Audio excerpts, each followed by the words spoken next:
महाराष्ट्रात सध्याला मोठ्या प्रमाणात निवडणुकीचे वारे वाहताना दिसून येतात आणि याच माध्यमातून अतिसंवेदनशील तालुका म्हणजे कोरेगाव तालुक्यामध्ये आता ओबीसी प्रवर्ग पडलाय या वॉटर स्टेशन गटामध्ये. जाणून घेऊ अशा पद्धतीने या राजकीय कलबत ह्या गटामध्ये सुरू दिसून येतात.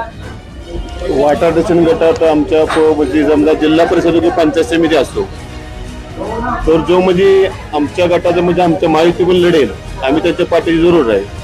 पण आता स्थानिक स्वराज्य संस्था म्हणल्यानंतर महायुतीचा विषयच येत नाही. कुठल्या तरी पक्षाला वेगळी युती करून आता बरेच महाराष्ट्रामध्ये असे झाले, नगरपालिका अशा झाली की अभद्र युती झाली आणि तिथं विजय प्राप्त झाला. काय सांगाल याबाबत? वरिष्ठ जे निर्णय घेतील त्याप्रमाणे आम्ही ते पालन करू. वाठार जिल्हा परिषद गटात सगळ्यांचं आता सध्या लक्ष लागलंय. परंतु आता म्हणजे कुठल्या पक्षाबरोबर युती होते काय होते हा निर्णय अजून नेत्यांनीच कोणाला सांगितला आहे. परंतु मी एक नितीन पाटलांचा कार्यकर्ता म्हणून सांगतो की जे काय निर्णय घेतील त्या निर्णयाशी मी बांधील घालून काम करणार. काय सांगाल, भाजपचे तुम्ही सक्रिय सदस्य आहात, या जिल्हा परिषद गटामध्ये अनन्यसाधारण महत्व प्राप्त झालंय ओबीसी प्रवर्ग महिला पडल्यामुळं आणि याच जिल्हा परिषदेचा अध्यक्ष ही ओबीसी प्रवर्ग महिला आहे. काय सांगाल तुम्ही, तुमचा पक्ष कशा पद्धतीने वाटचाल पुढची आगामी या जिल्हा परिषदेच्या गटामध्ये करणार आहे? आतापर्यंत बघायला गेलं तर या जिल्हा परिषद गटामधलं आतापर्यंत जे वातावरण आहे हे अगदी महायुतीच्या उमेदवारासाठी 100% पोषक आहे. सर्व नेत्यांची सर्व कार्यकर्त्यांची मनं जुळलेली आहेत आणि ती कायमस्वरूपी शेवटच्या क्षणापर्यंत ही मनं जुळलेलीच असणार आहेत. विरोधकांची स्वप्न ही भंग पावणार आहेत एवढंच या निमित्तानं आपल्याला सांगू इच्छितो मी. संभाव्य उमेदवार तुमचा कोण असेल असं तुम्हाला वाटतंय? संभाव्य उमेदवार 3-4 आहेत चांगले आहेत आणि लोकांचं मत आणि त्यांच्याविषयी पॉझिटिव्ह आहे आणि निवडून येण्याची क्षमता त्यांच्यामध्ये 100%. आमचे बांधकाम व्यावसायिक धनाजी मोहिते हे एक इच्छुक उमेदवार आहेत. आमचे माजी जिल्हा परिषद सदस्य डॉक्टर अभय तावरे हे सुद्धा एक आमचे उमेदवार असू शकतात. असे संभाव्य उमेदवार आहेत आमच्याकडे उमेदवार अगदी तुल्यबळ असे उमेदवार आहेत. तुम्ही काय सांगाल? तुमच्याकडे येतो तुम्ही भाजपचे सक्रिय सदस्य आहात, काय सांगाल तुम्ही इच्छुकामध्ये मोडता पंचायत समितीसाठी, काय सांगाल थोडक्यात यावर? आमची इच्छा आहे की महायुती म्हणून लढायचं. वरच्या पातळीवरती वरचे नेते निर्णय घेतील, रणजितदादा घेतील, इकडे महेश शिंदे घेतील. हो, अजून तर काय हे युतीचं काय ठरलेलं नाही. वरची चित्र आपल्याला काय अजून तर काय समजत नाहीत. पण खाली इथं वॉटर स्टेशन जिल्हा परिषद गटामध्ये असं गणित आहे की आमच्या इकडं कोरेगावमध्ये महेश शिंदे आमदार आहेत आणि आम्हाला उत्तरला सचिन पाटील आमदार आहेत. पण तसं पाहिलं तर लोकांना आता अडचणीचा विषय झाला आहे. पण आम्ही गट म्हणून वॉटर स्टेशन गट म्हणून आम्ही महायुतीचं काम करणार आहे आणि आमचं एक मत आहे की महायुतीमध्ये आपल्याला इथं आरक्षण सातारा जिल्ह्यामध्ये आरक्षण पडलेलं आहे. वॉटर स्टेशन गटाला ओबीसी आरक्षण पडलेलं आहे आणि आमची एक इच्छा आहे की ओबीसी आरक्षण असल्यामुळे ओबीसीच उमेदवार द्यावा. की आमच्या वॉटर स्टेशन गटामध्ये कुणबी उमेदवाराची चर्चा आहे. तर आमचं एक मत आहे की 5 ओपनचं आरक्षण आहे 5 गटामध्ये आणि एकाच गटात ओबीसी आरक्षण पडलं आहे. तर आम्हाला एक ते आरक्षण तेवढं ह्या गटात द्यावं आणि भाजप महेश शिंदे गटाने मागं आम्हाला की तुम्हालाच आम्ही चान्स देऊ ओबीसीला हे आम्हाला सांगितल्यामुळं आम्ही भाजपचं आणि महेश शिंदे गटाचं आम्ही आभारी आहोत की त्यांना ओबीसीला निवडलं. त्यामुळे आमचा गट हा वॉटर स्टेशन पडला आहे. वॉटर स्टेशन अजून गटामध्ये वरची गणितं काय समजत नाहीत. पण आमचं एकच जागा आम्हाला ह्या गटामध्ये आहे जिल्ह्यामध्ये.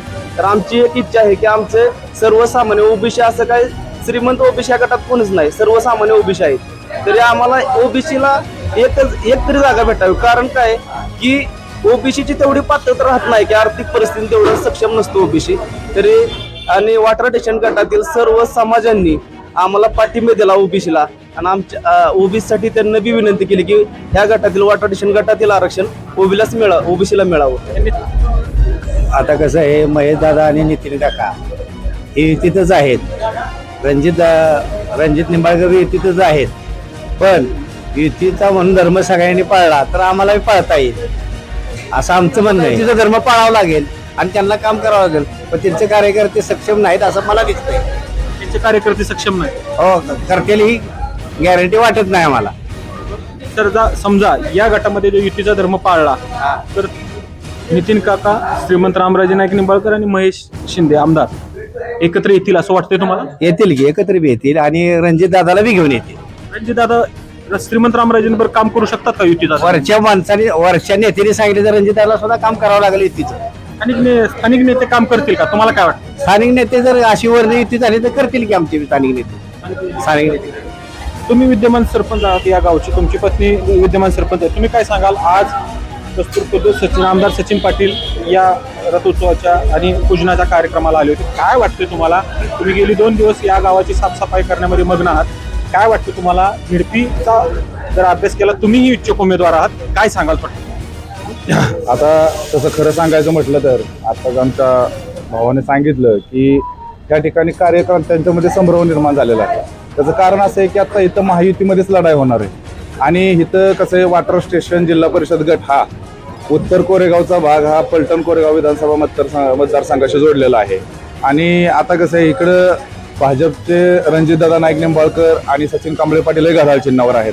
तसेच इकडे महेश शिंदे साहेब धनुष्यबाणवर आहेत. आता रामराजांनी धनुष्यबाण इकडे प्रवेश केल्यामुळं धनुष्यबाण, भाजप आणि घड्याळ हे तिघांची युती आहे.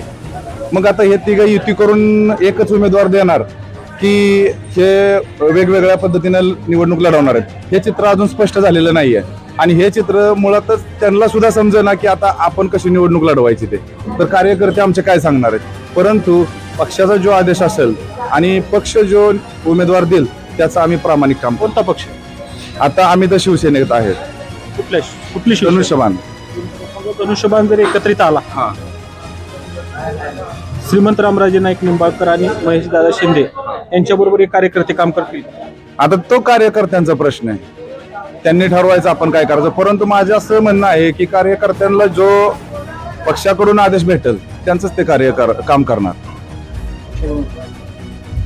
एक माझा अजून एक प्रश्न होता की गेली अनेक वर्ष या उत्तर कोरेगाव तालुक्याला पाणी प्रश्नावरती खेळवलं जातं. तुम्ही एक विद्यमान सरपंच आणि इच्छुक उमेदवार म्हणून काय सांगाल की समजा जर उमेदवार म्हणून आपण पुढे आला तर विकासाचा अजेंडा घेऊन पाण्याचा विकासाचा अजेंडा तुम्ही समोर घेताल का? काय सांगाल? 100% घेऊ. आज महायुतीचं सरकार आहे आणि महायुतीच्या सरकारमध्ये 100% चांगलं काम करणारे आमदार आहेत, खासदार आहेत. आणि आता विकासाच्या दृष्टीनं बघितलं तर महायुती अतिशय चांगल्या पद्धतीचं काम करत आहे. आणि निश्चितपणाने मी सांगतो की ह्या महायुतीच्या माध्यमातून पाण्याचा प्रश्न लवकरात लवकर उत्तर कोरेगावचा मार्गी लागेल. आता कसं आहे, इथं पाण्यासाठी प्रयत्न करणारे भरपूर नेते मंडळी आहेत, भरपूर नेत्यांनी प्रयत्न केले. तर रामराजे नाईक निंबाळकरांनी सुद्धा खूप मोठे प्रयत्न केलेत पाण्यासाठी. रणजितदादा नाईक निंबाळकरांनी सुद्धा खूप मोठे प्रयत्न केलेले आहेत पाण्यासाठी. परंतु आता नक्की यश कुणाला लाभतं याचं हे आपण सांगू शकत नाही. आणि निश्चितपणानं पुन्हा एकदा मी सांगतो की निश्चितपणानं लवकरात लवकर उत्तर कोरेगाव भागाला पाणी भेटेल. आता पाठीमागं जवळजवळ 1 महिन्यापूर्वी पत्रकार परिषद घेतली होती, त्यावेळेस आम्ही सर्व काय कुणबी प्रमाणपत्राच्या बाबतीत बोललेलो होतो. परंतु मला असं वाटतंय की कुणबीचा उमेदवार अजून काही निश्चित झालेला नाहीये.